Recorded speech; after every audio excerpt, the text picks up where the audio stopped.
네, 감사합니다. 오늘은 창세기 26장 34절, 35절 말씀 함께 읽고 말씀 나누도록 하겠습니다. 창세기 26장 34, 35절 두 절 말씀 찾으셨나요? 네. 에서가 40세에 해쪽 속 부에리의 딸 유딧과 해쪽 속 엘론의 딸 바스맛을 아내로 맞이하였더니 그들이 이삭과 리브가의 마음에 근심이 되었더라. 아멘. 네. 네. 근심이 되었더라. 아멘. 네. 자, 오늘 여기 말씀 보면 에서가 결혼한 이야기입니다. 그죠? 우리 앞에서 이삭의 그 결혼에 대해서는 굉장히 그 긴 이야기, 그 분량을 많이 차지하면서 상세하게 그 보도를 하고 있고, 또 야곱에 대해서도 보면 이제 훗날 삼촌 라반의 집에 있으면서 아내를 얻게 되는 그런 과정들이 이제 상세하게 비교적 상세하게 묘사가 되어 있는데요. 오늘 에서에 대한 그 결혼 이야기는 이제 두 절로 함축되어 있습니다. 짧게 전하고 있습니다만은 영성 심리의 눈으로 이것이 갖고 있는 의미를, 그러니까 이것만 보는 게 아니라 이제 저는 맥락을 한번 보면서 어떤 메시지를 우리가 포착할 수 있을까 하는 것을 생각해 보려고 하는데요. 오늘 본문의 내용은 그거죠. 에서가 결혼했는데 몇 살에 했대요? 40살에 결혼을 했고, 또 그가 결혼을 함으로써 결혼을 해서 부모된 입장에서는 자식이 결혼을 하면은 이제 한시로 놓았다 기뻐할 터인데 뭐가 됐대요? 근심하였다. 이제 이것이 이제 오늘 읽은 내용입니다. 그러니까 전통적인 해석 속에서 보자면 결혼할 때 항상 뭐 해야 돼요? 서로 신앙 생활을 하는 사람이어야 되죠, 그죠? 그러니까 그게 가장 사실 기본적으로 이거 고려를 해야 되는데 요즘 이거 잘 고려 안 합니다. 그런데 결과적으로 이렇게 신앙 생활이 결국은 그 사람의 인생관이고 세계관과 결부되는 거죠. 결혼을 할 때 뭐가 맞아야지 돼요? 눈이 맞아야 돼요? 눈이 맞아서 결혼했죠? 그러니까 다투는 거예요. 아니, 농담이고 눈이 맞아야 된다 그러는데 사실은 뭐가 맞아야 되느냐면 말이 통해야 돼요. 말. 제일 중요한 건 말이죠. 말이 통한다라고 하는 것은 뭘 의미할까? 그 사람의 인생관이나 뭐가 세계관이나 어떤 가치관 이런 것들이 서로 통한다 이런 얘기죠. 거기에 대해서 대화가 서로 통하더라. 그래서 이제 한 가정을 이루게 되고 이제 이러는 것이죠. 자, 그런데 여기에서 중요한 부분 가운데 신앙의 이야기니까 여기 중요한 게 뭐냐면 종교죠. 종교. 또 우리 각각은 신앙에 대한 거예요. 신앙의 어떤 눈높이까지 맞는다. 눈높이는 서로 이제 살아가면서도 좀 다를 수도 있고 뭐 이런 거지만 어쨌든 신앙관이 같아야 되는데, 신앙관이라는 건 뭐 가장 뭐 믿음의 어떤 형태나 내용이 좀 다를 수도 있지만 기본적으로 예수가 그리스도이시다 하는 분명한 신앙 고백이 있어야 되겠죠, 그죠? 이런 공통적인 게 있어야 되고, 또 그래서 이제 바라보는 시선과 시각이 공통점을 갖고 있어야 되는데 결혼할 때 이렇게 굉장히 중요한 요소들을 요즘은 잘 살피지를 않고 가더라. 뭐만 맞으면 되냐? 눈만 맞으면 되더라. 그러니까 이게 굉장히 어려워요. 그래서 신앙을 갖고 있던 좋은 여성이 믿지 않는 남성하고 결혼해가지고 그 다음에 그냥 혼자 십자가 지고 온갖 고난은 혼자 지고 사는 것처럼 우울감에 빠지고 이제 이런 결과들이 생기고, 남편이 믿음이 좋은데 자기가 전도하겠다고 결혼을 했는데 말을 안 들어, 안 따라줘. 여러분 그거 아세요? 결혼 전에 이루어지지 않으면은요 결혼한 다음에 그 약속 지켜져야 안 지켜져요? 진짜로? 근데 손에 물 안 묻히겠다고? 보통 그러면서 꼬시죠. 안 그래요? 결혼하기 전에 내가 당신 여보는 아니구나 그때는 손에 물 안 묻히게 해주겠다고. 다 꽝입니다 그런 거. 그러니까 결혼할 때에 이게 중요해요. 불신자와의 결혼 삼가해야 된다. 이게 이제 가장 기본적으로 이런 거죠. 전도해서 되기가 어려워요. 이게 이런 부분에서 오늘 본문이 주는 이제 메시지는 그런 것을 우리가 쉽게 헤아려 볼 수 있습니다. 해쪽 속의 딸들입니다. 그것도 두 여인을 취했습니다. 그죠? 예, 아주 대단한 사람입니다. 근데 결과적으로는 그것이 부모님에게 걱정거리, 근심거리가 되었다. 그런데 부모님의 근심은 누구의 근심으로 이어져요? 진짜 가정의 주인은 누구세요? 맞아요? 아니, 안 그렇게 살잖아 우리 잘. 예? 그런데 우리의 신앙 고백은 뭐냐? 이 가정의 주인은 가정의 제사장인 남편이나 영적으로 믿지 않는 남편보다 아내가 그렇다면 그 아내나 이런 게 아니라 그 가정을 이루게 하시고 그 가정을 설계하셔서 한 가정을 이루게 하신 분은 누구시냐? 하나님이시다. 그래서 가정의 설계자는 하나님이시고 여기에서 그 이삭 부부의 근심은 곧 누구의 근심으로 이어질 수 있다고 볼 수 있어요? 하나님의 근심거리가 되었다 이렇게 볼 수가 있는 거죠.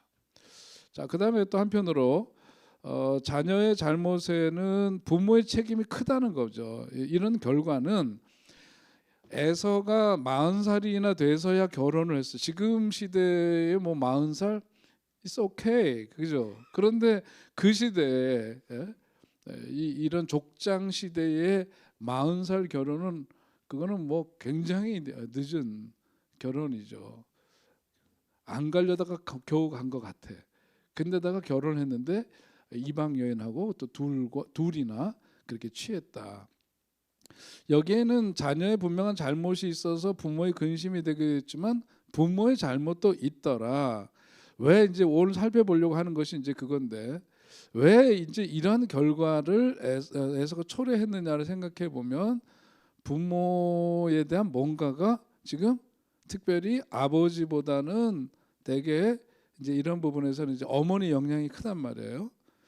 이 가정에 보니까 기본적으로 편애의 문제가 있었다는 거 지난 시간에도 우리 함께 보았습니다. 편애의 문제가 있었고 또 그 다음에 흉년이라는 상황이 생기니까 그 흉년이라는 상황을 피하기 위해서라기도 하지만 어디로 이주를 했다 그래요? 얘들이 이주한 곳이 어디예요? 예? 그랄 지방이죠. 그랄 지방. 같은 성경을 우리가 보고 있다는 것을 다시 확인하면서 그랄 지방으로 갔는데 그랄 지방은 뭐냐면 세속의 도시라는 거죠. 이방인들의 어떤 문화 그런 세속 도시 속에서 살고 있었다. 그러니까 에서는 가정적으로 보니까 편애의 문제가 있었고 그 환경 자체가 이방 문화, 세속의 문화에 길들여질 수 있는 영향을 크게 받을 수밖에 없는 조건이 누구로부터 주어진 거예요? 그거는 부모로부터 주어진 거죠. 그 다음에 아버지도 본이 되지 못해서 아버지는 또 뭐 했어요?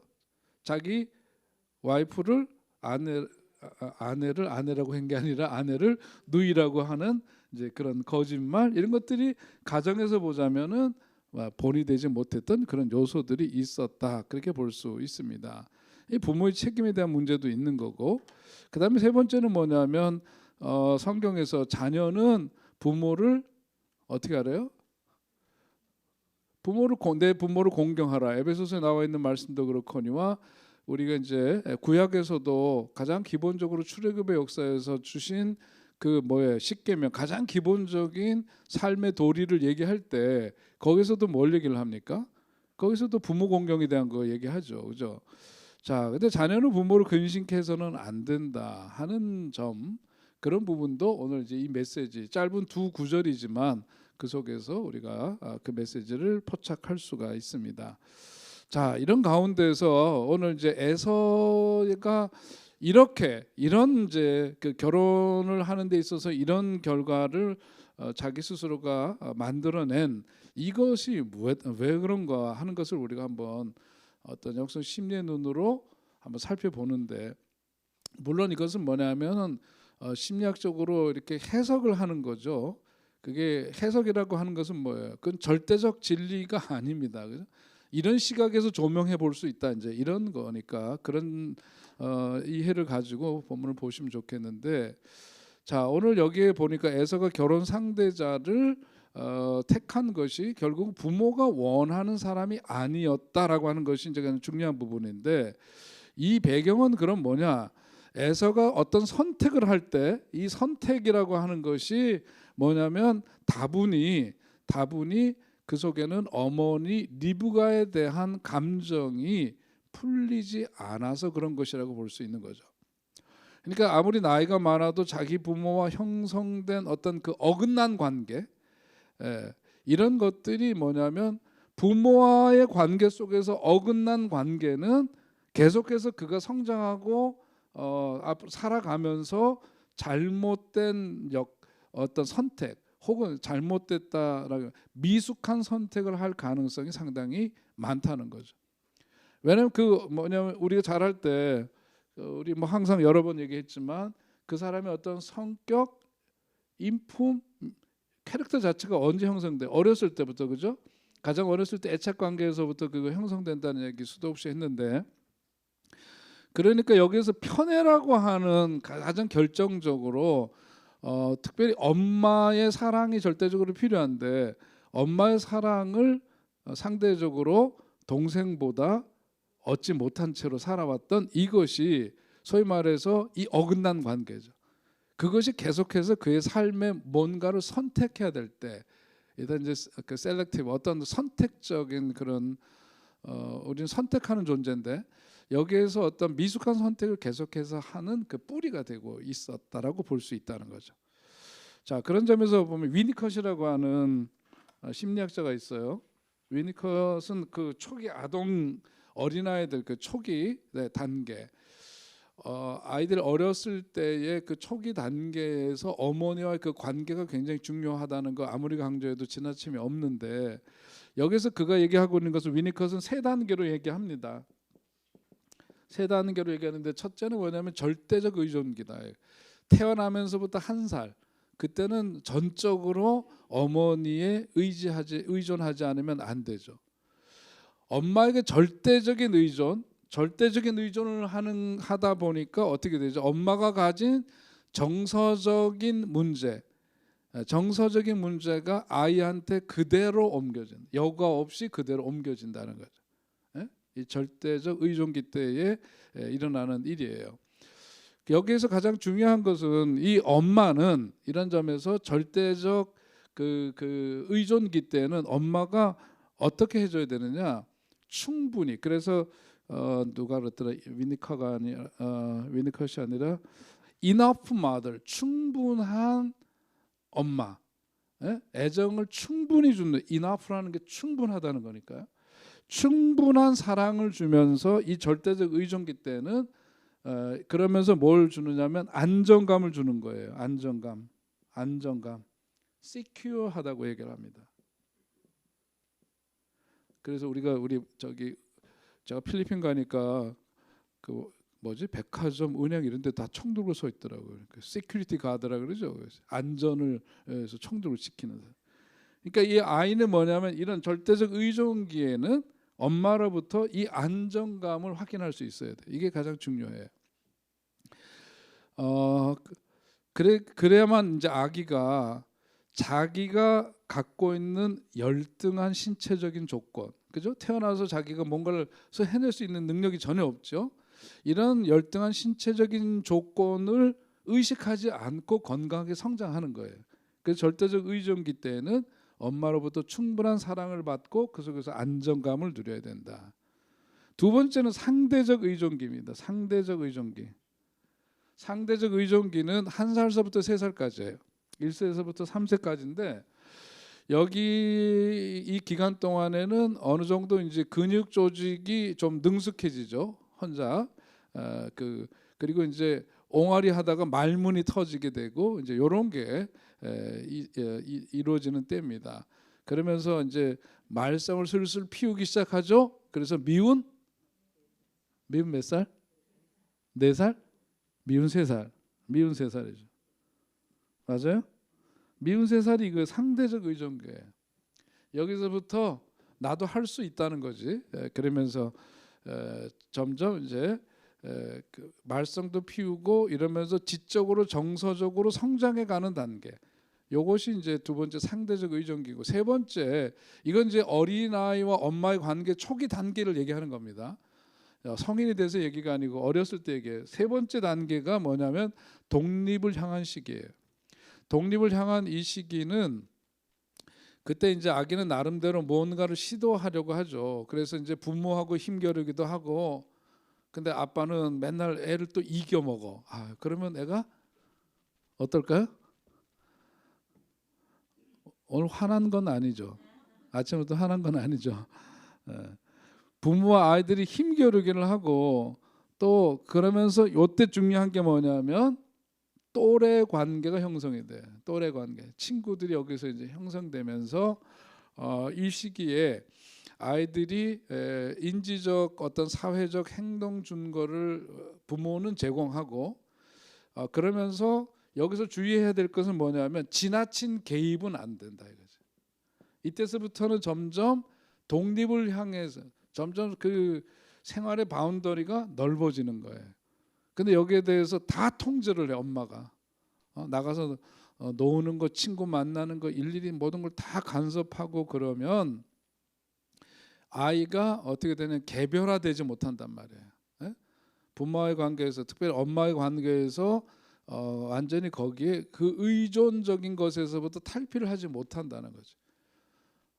우리가 그 애벌레가 나비 되려면 어떻게 돼요? 애벌레가 나비 될 때 옆에서 그걸 이제 해집고 나오는 걸 보고 안 됐어 가지고서는 옆에서 확 도와주면 어떻게 된대요?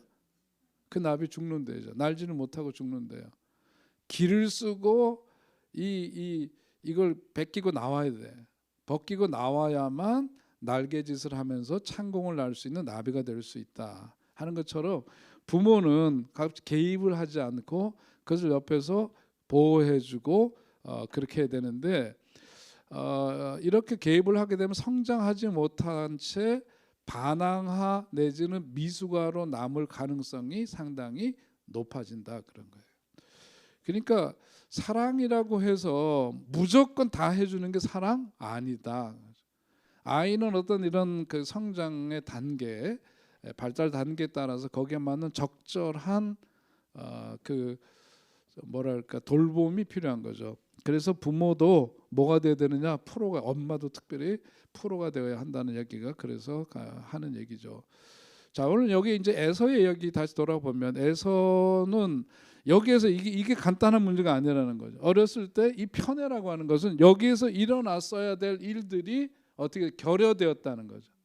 이것이 결여되었다는 것을 의미하니까. 근데 우리가 한번 또 생각해 보면 리브가는 왜 그 애들 가운데에서 특별히 에서에 대해서는 그렇게 정을 주지 못했을까? 왜 그랬을까? 성경은 뭐라고 말해요?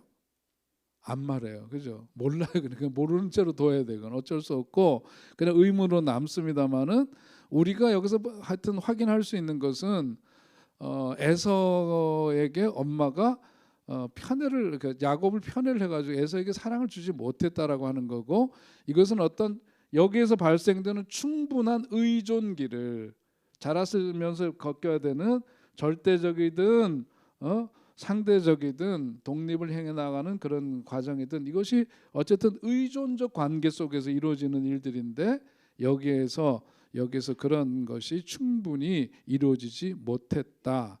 그러니까 그 아이에게 있어서 어머니는 어떤 존재가 되는 거죠? 애증의 관계가 생기는 거죠. 엄마이기 때문에 사랑하는 마음과 한편으로는 그 속에 증오하는 분노가 함께 양가 감정으로 그에게 있다고 볼 수 있는 겁니다. 자, 자신의 선택이 자신을 위한 게 아니라 어머니의 마음을 상하게 하기 위해서, 이게 이제 성장한 다음에는 그게 나타나는 게, 그래서 그걸 뭐라 그래? 복수죠. 복수하는 거죠. 굉장히 자기가 의식적으로 하지 않아도 이게 다 뭐예요? 우리들이 하는 모든 언행의 많은 부분은 뭐죠? 이게 의식이고 무의식인데 여기서 튀어나오는 거죠. 그죠?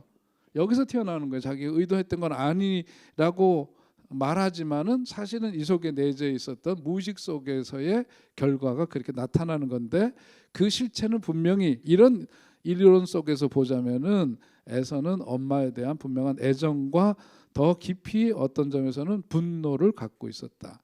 그 분노는 뭐로 나타나느냐? 복수심으로 나타났고, 그러니까 부모가 전혀 원치 않는 방향으로 선택하게 되었다고 볼 수 있어요.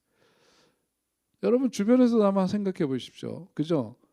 부모와의 관계가 안 좋으면은요, 죽으라고 부모가 하는 것과는 반대되는 선택을 하죠.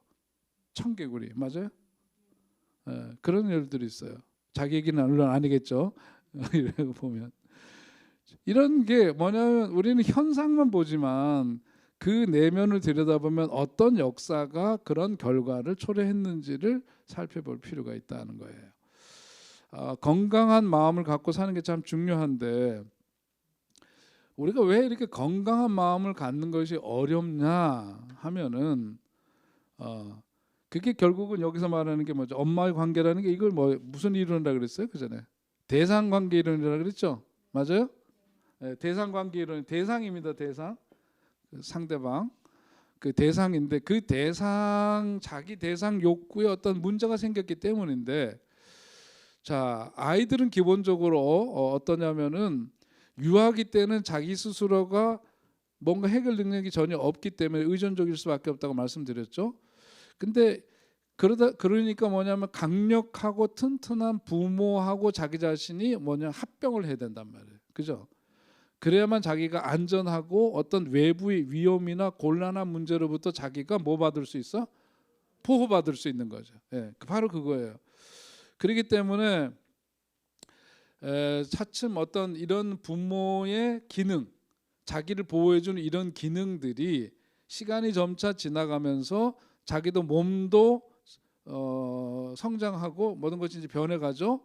그러면서 더 이상 이런 의존적 관계에서부터 아까 뭐야 독립적 관계로 가니까 자기 스스로가 이제는 보호해야 되니까 뭐냐면 부모가 갖고 있는 이 기능을 어떻게 해야 돼? 자기 것으로 만들어야 되겠죠. 그죠? 그것을 일컬어서 우리는 뭐라 그러냐면 내면화라고 얘기를 하는 거예요. 내면화.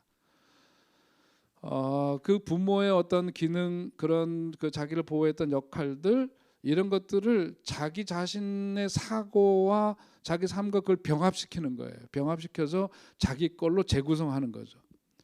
자기 걸로 잘 재구성을 해가지고 그러니까 그 부모가 가지고 있었던 이런 기능들을 이제 스스로가 그것을 자기 것으로 만들어서 스스로 살아갈 수 있도록 하는데 그러면서 이제 살아가는데 어려움들을 이제는 내면화를 통해서 스스로 해결해 나가야 되는데 이게 지금 뭐냐면 안 됐다는 거죠. 이게 안 되면 어떻게 되면 여기에 대해서 실패를 하면은 혼란을 겪게 되고 또 뭐가 돼요?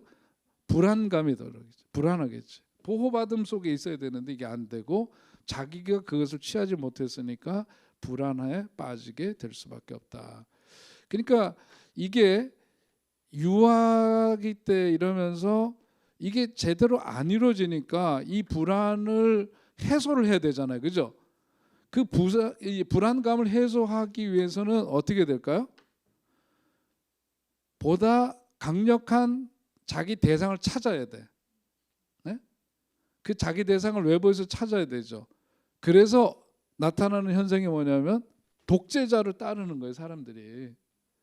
커서도 이게 안 돼. 자라서 이게 안 됐던 그 공백이 누군가를 통해서 자기를 동일시하고 그래서 그 보호 속에 있고자 하는 무의식이 튀어나와서 독재자들에 대해서 투표를 하는데 거기다 표 던지고 그거에 대해서 환호하고 이러는 게 다 이것 때문에 생기는 문제예요. 심리적으로 보자면. 그러니까 이런 뭐 무슨 얘기 하다 보면 그냥 전두환 이런 사람들을 막 이렇게 옹호하는 사람들은 이런 겁니다. 정신적으로 이런 심리가 이런 게 있는 거예요. 강력하게 나와가지고 이러는 거는 뭐냐면 자기가 그렇지 못하기 때문에 자기 내면이 허약하니까 이런 사람들과 자기를 동일시하면서 이 부분을 메꾸려고 하는 심리 그게 이제 거기서 발동된다 그렇게 볼 수가 있습니다. 자 이런 유형의 사람들은 어떠냐면은 내적 성장이 이루어지지가 않아요.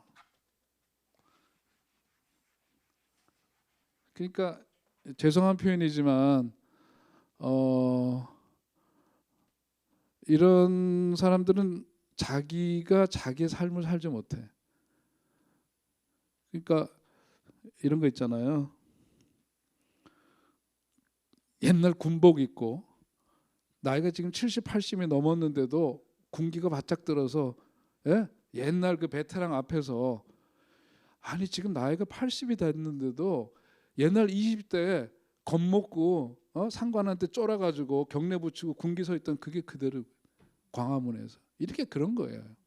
따지고 보면 어떤 역사적인 전쟁에서의 트라우마도 있지만은 심리적으로 뭐냐면 내적 성장이 어른이 되어서도 진짜 어른이 되지 못한 내적 성장이 이루어지지 못한 결과가 그렇게 나타나는 거죠. 예? 이해가 되시겠죠? 이해하셔요. 예. 그러면 뭐가 없느냐? 내적 성장이 어려우니까 자기가 없어요. 셀프, 이고 말고 셀프, 자기가 없어요. 자기가 없어요. 자기가 없기 때문에 그런 거고 이런 사람들은 어른이 되어서도 뭐냐면 신경증적인 사람이 될 가능성이 상당히 높다. 그렇게 볼 수 있습니다. 우리 전에도 많이 얘기했죠. 신경증과 이 반대되는 게 뭐예요? 성격 장애. 맞아요? 들으면 기억나고 물으면 대답 생각은 안 나고 아주 간단하게 하면 신경증은 누구 탓이래? 예? 내 탓이고 성격 장애는 내 탓이고 똑같은 내라도 다른 내예요. 그죠? 내 탓이요. 이거는 신경증적인 거고 모든 게 다 너 탓이요. 이거는 성격 장애에 해당된다. 그러니까 여기 이제 신경증적인 이제 이런 사람들 스트레스를 잘 관리하지 못하고 심리적인 어떤 상처를 주는 자극에 대해서 스스로 굉장히 쉽게 노출돼 있어요. 그걸 대해서 많은 영향을 받죠. 그러니까 심리적 장애에 굉장히 취약하게 돼요. 이런 사람들이 뭐에 빠지기 쉬워요? 신경증 그게 이제 독일식으로 노이로제, 영어식으로는 뉴로시스라고 하는 건데 이게 우울증, 조울증 이런 것과 이제 글로 이제 가기가 쉽죠. 이런 부분들이 그다음에 뭐 불안증이라든지 또 더 나가면 이제 중독 이런 것과도 이제 연결될 가능성이 이제 상당히 높습니다. 자, 아무튼 다시 이야기로 돌아와서 보면 우리가 이제 에서가 갖고 있는 문제를 이렇게 더 깊이 다루는 것은 뭐냐면 많은 경우에 어떤 그 병적인 자화상을 갖고 있는 모습들이 이제 이런 데서 찾을 수가 있고 우리가 뭔가 이제 그 자기 수정이 필요하기 위해서는 이런 걸 반면교사로 삼아야 되니까 이런 부분 자꾸 보게 되는데요. 우리가 자랄 때도 아까 여기 이제 한 그 이삭의 가정에서 일어났던 일들로 인한 자녀들의 문제에 대한 걸 보셨지만은 야단을 많이 안 맞고 자란 아이들, 그러니까 항상 그 모범적이야. 어디서 꾸지람을 별로 들어본 적이 없어. 그런 사람들은 그 어떤 가능성이 많냐면 착한 아이 컴플렉스에 걸리기가 쉬워요. 나 같은 인간.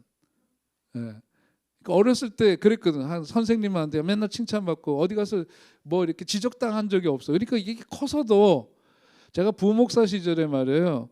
부목사들이 여럿 있고 그러면서 그 무서운 담임 목사 뭐 살벌하죠. 한마디로 좀 이렇게 얘기하면 안 되는데 살벌해. 근데 제가 부목사 시절에 단 한 번도 지적받거나 뭔가 이렇게 안 좋은 소리 들어본 적이 단 한 번도 없어요. 저는.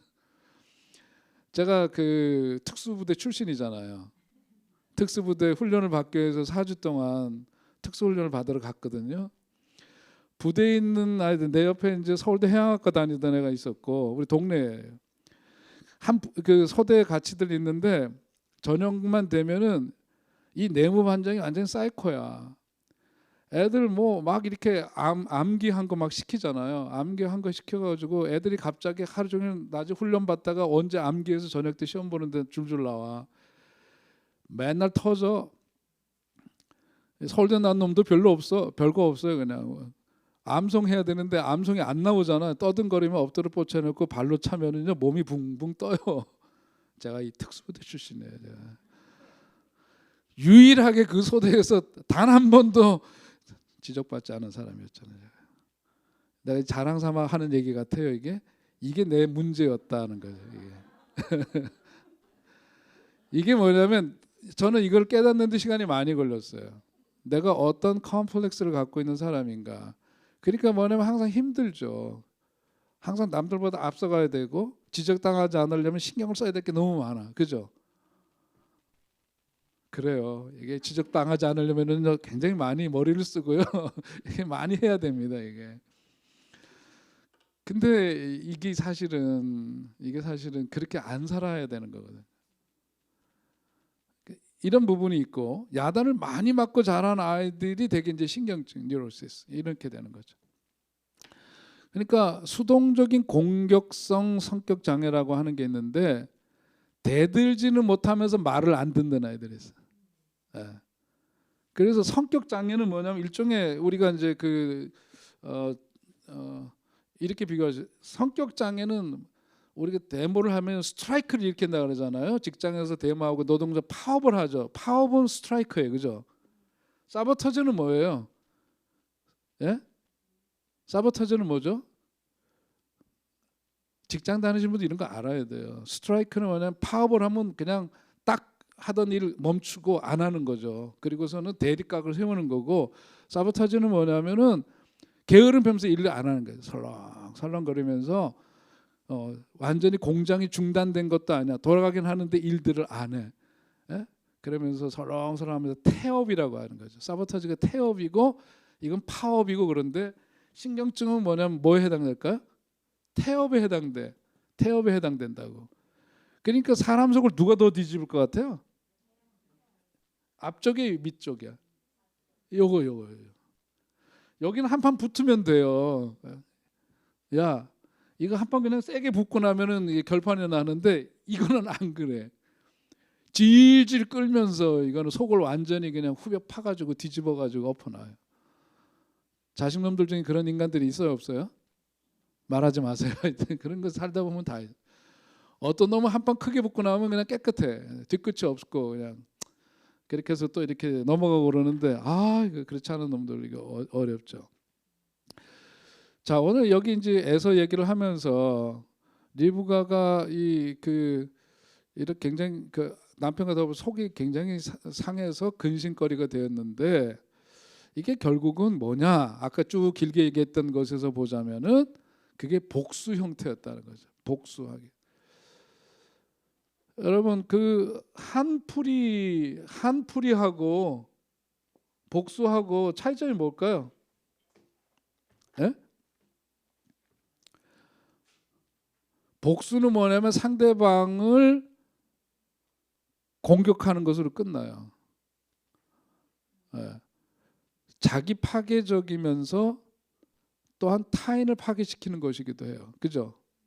복수를 한다 그러면은 너 죽고 나 죽고 막 이러는 거 가는 거죠. 그게 복수예요. 그죠? 한풀이는 뭐냐면 자기 속에 맺혀 있는 것을 풀어서 건강한 관계를 다시금 회복시키고 싶은 거야. 그게 한풀이에요. 복수하고 한풀이가 그래서 달라. 근데 여기서 지금 뭐냐면 심리적으로 에서가 갖고 있었던 것은 뭐냐면 어디에 해당될까요? 복수에 해당되는 거예요.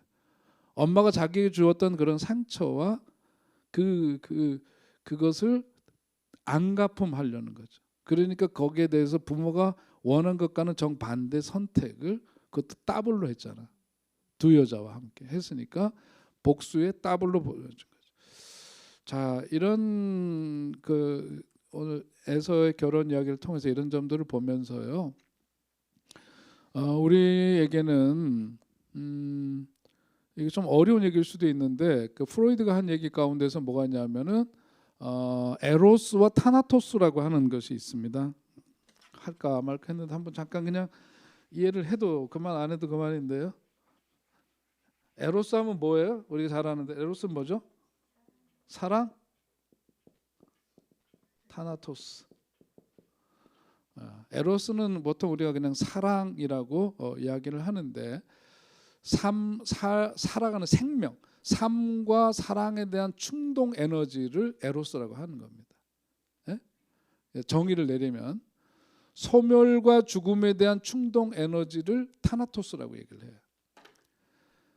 그런데 우리에게 뭐가 있으면 좋을까요? 에로스? 타나토스? 타나토스가 지배하면 안 되지. 죽어야 되니까. 근데 에로스도 있는데 우리가 이제 그 프로이드 얘기를 들어보면은 쾌락을 추구하고 또 그 쾌락의 반대는 뭐죠? 불쾌겠죠, 그죠? 쾌락의 반대는 불쾌일 텐데 이 불쾌를 회피하려는 경향이 본능적으로 우리들에게는 있다는 거예요. 그래서 그것을 쾌락의 원칙이라고 얘기를 했는데 쾌락은 어떤 자기 자신에게 어떤 자극을 줌으로써 자기 스스로 완전히 해방시키고 그 속에서 어떤 그 자극을 통해 가지고 뭔가 기쁨을 확 누리는 건데 이것이 그걸로 그냥 끝나는 게 아니라 이때 일어나는 에너지 자체가 결국은 나중에 어떤 무로 돌아간다는 거예요.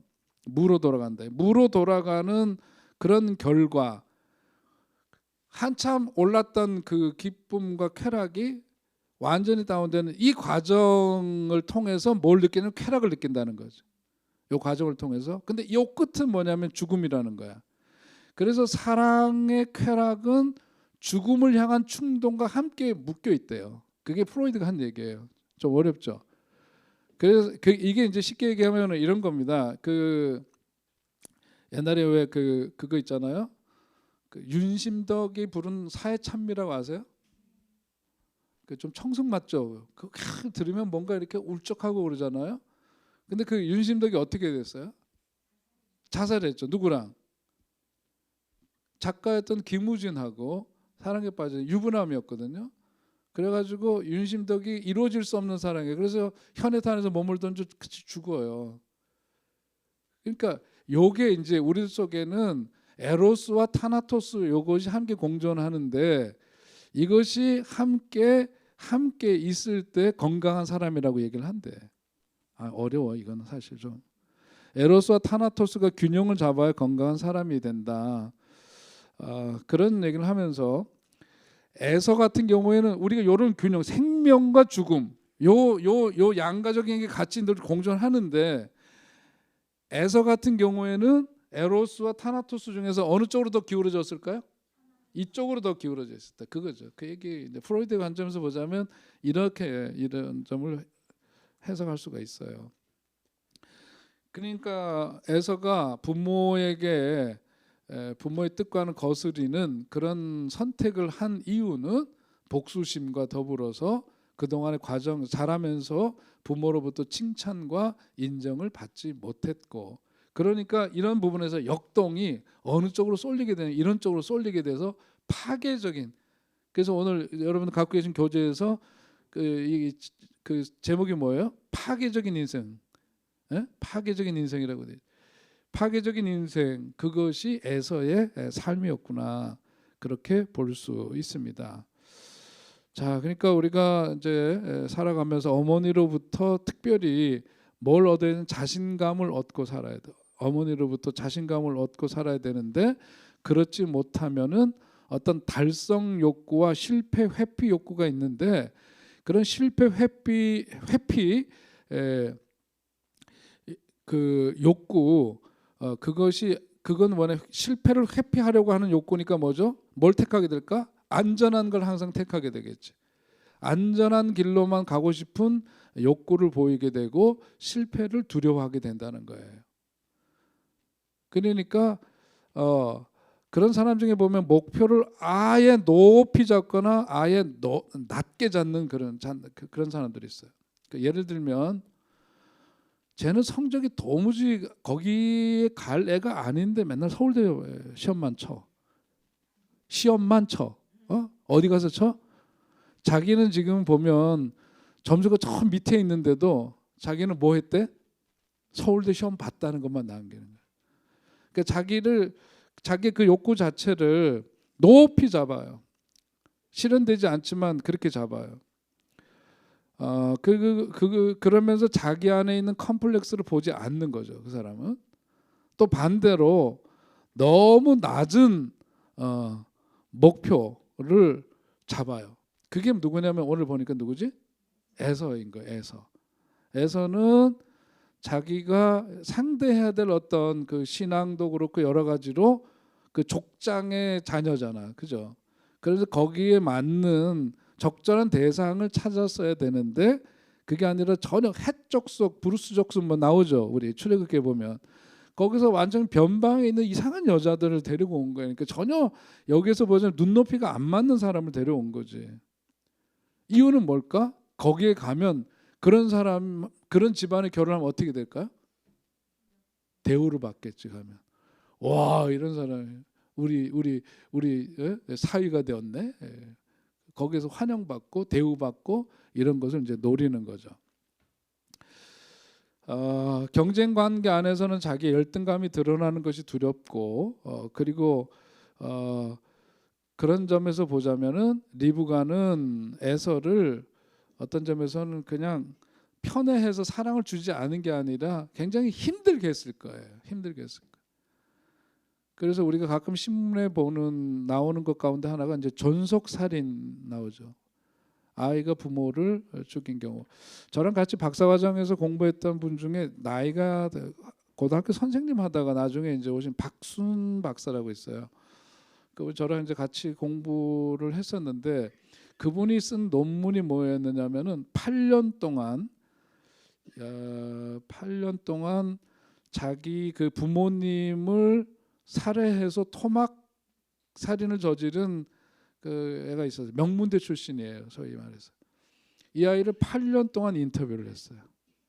교도소에 가가지고 그리고 편지로 그렇게 하면서 편지를 120 몇 통인가를 하고 또 인터뷰를 20 몇 번인가 하고 그러면서 8년에 걸쳐서 쭉 관계를 맺으면서 인터뷰를 해가지고 논문을 썼습니다. 이야기 심리로 그 아이의 삶에 있는 내러티브 이야기를 이제 소재로 해서 논문을 썼는 케이스가 있는데 이런 게 이제 보면은 다 올 에서의 이야기 하면서 보면은 야, 이거 사람 죽일 수도 있겠구나 부모를. 얼마나 그 속에 내재 있는 게 많았으면은 완전히 그냥 부모를 그냥 순간적으로 죽이는 게 아니라 뭐냐면 계획을 해요. 차근차근 계획을 해요. 걔가 그랬대. 공부를 잘했어요. 근데 엄청난 폭력이 있었고 이러면서 공부는 잘했지만은 중학교 3학년 때인가 그랬대요. 마음속에서 아, 같이 못 살겠구나 그 생각을 했대. 같이 못 살겠구나. 그리고 그런 시간이 이렇게 쌓여서 어느 지점에 이르러서 구체적인 계획을 한 살해 계획을 세워서 죽였어요. 박한상의 케이스는 좀 다르죠. 박한상에는 아버지가 약재상이었고 돈을 많이 벌었고 그랬어요. 근데 이제 이건 좀 케이스가 좀 다르긴 하는데 이 전속 살해나 이런 것에 거슬러 가면은 오늘 에서의 이런 거가 사실은 극단화되면은 그렇게 되는 거예요. 죽이지는 않았고 부모를 살해한 것은 아니지만 대신 부모에게 철저하게 복수의 길을 택한 거죠. 이렇게 가는 거예요. 역동이 이렇게 일어납니다.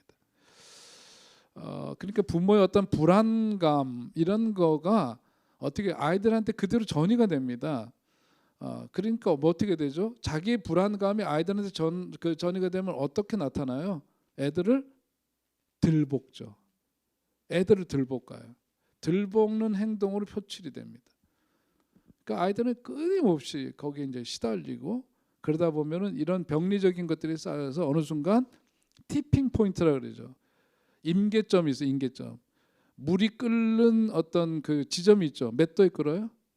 100도에 끓죠. 100도에 끓으면서 뭐가 돼?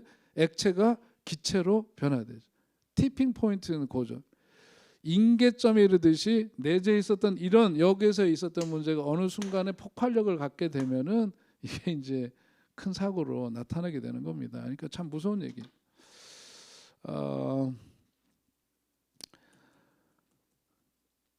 여기에서 이제 하나 좀 그 참고로 보면은 우리가 살아가면서 만나는 그 모든 것들이 나에게 이제 자극을 주는데 내가 만나는 그 모든 자극에 대해서 우리가 사실 모두 다 반응하는 것은 아니죠. 맞아요? 예. 근데 이 자극에 대해서 선택적으로 반응하게 구조적으로 우리가 만들어져 있는데요. 내게 오는 어떤 자극에 대해서 여과하는 어떤 여과 장치 같은 것이 심리적으로 있습니다. 그것을 일컬어서 우리는 뭐라 그러냐면은 선택이라고 얘기를 하는 거예요. 그래서 선택. 이 선택이라는 게 내가 좋아서 이렇게 그 초이스 하는 거지만은 그게 뭐냐면 심리적으로 보자면 일종의 내 마음속의 여과 장치를 통해서 여기 이르게 되는 거예요. 이 건강한 사람들은 나에게 그 자극을 주는 것 가운데에서 그 합당한 것을 선택하는 사람, 그것을 일컬어서 우리는 건강한 사람이라고 얘기를 하는 겁니다. 에서의 경우에는 자기에게 적절한 것을 선택하지 못했다고 볼 수가 있죠. 하지 말아야 될 것 혹은 가지 말아야 될 것, 그런 것을 선택한 그런 결과, 결국은 어머니의 사랑과 인정을 못 받은 결과는 그렇게 나타났다. 자, 그러면서 이제 여기 이제 상동증이라고, 여러분 각 교재 그런 거 있죠, 그죠? 상동증이라고 하는 것은 우리가 영어로 얘기해서 스테레오타입이라고 들어보셨나요?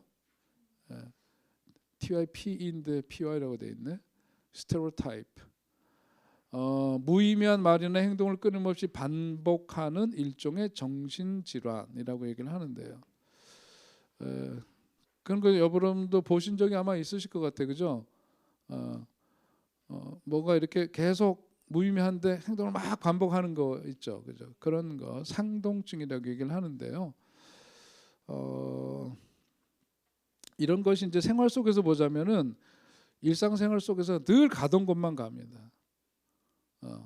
가던 데만 가고 하던 것만 합니다. 절대로 거기서 예외가 없어요. 사람에게 심리적인 힘을 키워주는 조건이 뭐냐면 경험입니다. 경험하는 건데 좋은 경험이나 좋지 않은 경험을 다 해볼 필요가 있는 거예요. 전에도 얘기했지만 아이들이 성장하는 이 발달 과정 속에서 꼭 좋은 경험만 해야 되는 건 아니라 애들하고 몰래 나쁜 짓도 해보고 이상한 것도 좀 보고 이런 과정을 통해서 애들이 뭐 해야 돼? 건강한 아이가 되는 거예요. 건강하게 되는 거예요. 그러니까 그래서 이 경험이 필요하고, 그래서 아이들 어디 저는 여행 간다 그러면 아주 뭐 환영입니다. 환영. 우리 교회 아이들도 요즘 군대 갔다 오면 어디 간다며요?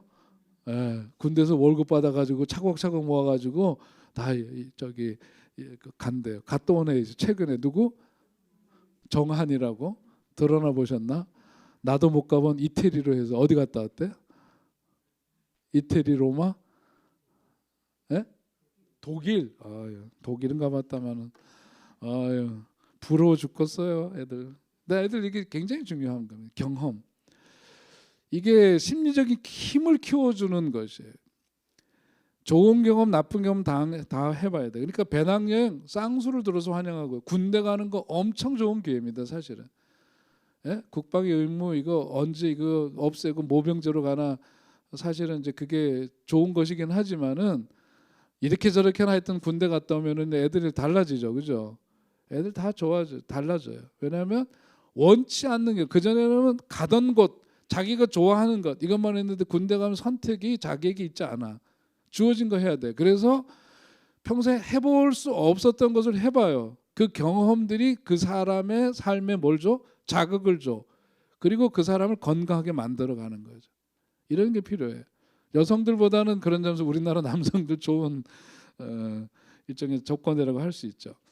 이렇게 경험을 다양하게 할 때에 그 사람은 뿌리가 깊고 튼튼한 사람으로 살아갈 수가 있다고 봅니다. 그래서 이것이 우리들의 어떤 마음의 이야기를 끌어오면은 우리들 마음에도 뭐가 있다 그랬어요? 근육이 있다는 말씀 여러 번 드렸죠. 그래서 마음의 근육을 이렇게 심근이라고 얘기를 하는데, 심장 박동, 심장 속에 있는 그 근육만 얘기하는 게 우리 마음의 근육이라고 할 때, 이 마음의 근육이 있는데 여기서 다양한 자극을 통해서 그 경험이 그 사람을 건강하게 만들듯이 우리들에게도 어떤 심근이 있는데, 마음의 근육이라고 하는 것은 결국 뭐예요? 마음의 근육은 무슨 근육? 감정을 말하는 거죠. 감정. 그래서 다양한 감정을 우리들이 써야 된다는 거죠. 우리의 몸이 건강해지기 위해서는 어느 한 부분만을 쓰면 안 되고, 그죠? 다양한 근육을 사용해야만 그 몸이 균형을 이루고 건강해지듯이 우리들에게도 뭐냐면 이런 감정을 쓰지 않는 부분은 퇴행하기 때문에 마음도 마찬가지로 다양한 감정을 우리가 사용할 필요가 있다는. 그러니까 화낼 때 화도 내고 좀 질투하는 거 계속 가면 안 되지만 그런 것도 자기 감정이라면 그거 인색함 이런 거 부정적인 것 같지만은 이게 뭐냐면 우리들이 이렇게 스테레오타입이라는 게 길들여져 있는 뭔가 이런 것에 매몰되지 말고 내 속에 내재해 있는 이런 다양한 감정들을 다 사용할 필요가 있다. 이런 감정들을 다 쓰기 위해서 자극이 필요하고 그것이 뭐냐? 그게 바로 경험이라는 거죠. 그게 경험이에요. 이 감정을 다 체험한 사람들이 결과적으로는 심리적인 힘이 있는 사람들이다. 심리적인 힘이 있다. 자, 월요일에도 우리 교육자 회의하고 있는데 목사들이지만 이거 나가 듣나? 다른 데서도 듣나? 목회자들이지만 다양합니다. 사람들이. 회의를 주재하다 보면은요 다 이렇게 그 하늘나라가 아니야. 그 어디나 하늘나라 그러면 좋을 텐데 그렇지가 않은 경우들이 있어요. 그런데 그런 거에 대해서 이렇게 유연성을 갖고 수용적이려고 하면은 뭐가 있어야 되냐면 이게 있어야 돼. 그래 저 사람이 현상적 같고 왜 말을 저런 식으로 하지? 이렇게 열받고 이렇게 하면 다툼이 되는데 그 사람의 내면과 그 사람을 이렇게 들여다보고 있으면은요. 그러면은 뭐냐면은 훨씬 더 마음이 편하고 이해가 되고 그러니까 이걸 수용하는 그 힘이 달라져요. 면적이 달라져요. 그리고 이게 심근이 튼튼해야 이 사람이 이런 말하고 저런 사람이 저런 말 하더라도 그것이 그냥 수용이 되고 그냥 이해가 되고 받아들여질 수가 있고 그렇지 않으면은 어떻게 돼요? 다툼이 생기죠. 여러분 수평적 관계가 다 마찬가지예요. 그래서 평상시에 이런 것이 되어서 심근을 튼튼하게 해야만 다른 사람들하고 뭐예요? 두루두루 잘 어울릴 수가 있고 이런 인간은 이런 대로 저런 인간은 저런 대로 그런 대로 우리가 서로 마주하면서 살아갈 수가 있다. 그렇지 않고 그것을 할 자신이 없을 때 나타나는 자기 방어가 뭐예요? 회피죠. 그게 이제 회피로 나타나는 겁니다. 그러니까 우리가 음식도 골고루 먹어야 된다고 우리 어른들이 얘기하는 것처럼 우리의 감정도 골고루 쓰는 것이 필요하고 그래서 또 어떤 분들 같은 경우에는 심리적으로 보자면은 내가 없으면 어떻게 할까 이런 사람들이 있어요. 나 말고 나 없으면 어떻게 할까 이런 사람들이 있는데요. 그런 거는 야 우리 식구들 진짜 나 없으면 저것들 어떻게 살려고 그러지 이러는 거 있잖아요. 그걸 이름하여 우리는 좋게 말할 때 뭐라 그러죠? 현모양처라고 얘기를 하죠. 심리적으로 볼 때는 불안한 사람이구나 이렇게 얘기를 합니다. 그게 불안한 사람이라고 볼 수 있어요. 그러니까 그 지금 하는 이야기들 이게 에서 얘기하다가 이제 여기까지 쭉 이야기가 나왔는데 아무튼 다시 이제 이야기로 돌아가서 우리가 살아가면서 가정에서 자녀들과의 관계들 이런 것 속에서 살펴야 될 것들 결과적으로 나타나는 것만 볼 게 아니라 그 뿌리가 어떤 것인지를 잘 좀 이해할 필요가 있을 것 같습니다. 자, 그 다음에 이제 할 얘기는 많은데요. 오늘 여기까지 해야 될 것 같습니다. 뒤로 넘어가면은 이야기가 중간에 또 끊길 것 같아 갖고 오늘 시간 좀 1시간 안 됐지만 오늘 여기까지만 하겠고 에서에 대한 관계, 에서와 리브가의 관계 속에서 일어났던 그런 결과 그 이야기에 대해서 여기까지 하겠고 질문 있나요? 질문 물론 없죠? 네. 잠깐 기도하겠습니다. 하나님 오늘 또 좋은 날 주시고 우리 함께 모여서 또 말씀을 중심으로 또 새로운 시각에서 또 서로 이야기 나누게 하심을 감사합니다. 또 성경의 이야기가 곧 우리들의 삶 속에서 또 경험되거나 또 볼 수 있는 이야기들인데 또 이러한 이야기를 통해서 우리 자신을 다시금 돌아보게 하시고 이전보다 더 나은 삶으로 나아갈 수 있는 우리들 되게 하여 주시옵소서. 언제나 우리의 마음 가운데 보다 성숙한 삶과 또 성장하는 그런 삶에 대한 소망 갖게 하시고 퇴행하는 삶이 아니라 더욱더 진보하고 발전해 나가는 우리들의 원숙한 삶으로 나가게 하여 주시옵소서. 오늘도 좋은 만남 주신 주님께 감사드리며 예수님의 이름으로 기도하옵나이다. 아멘. 감사합니다. 수고했습니다. 네.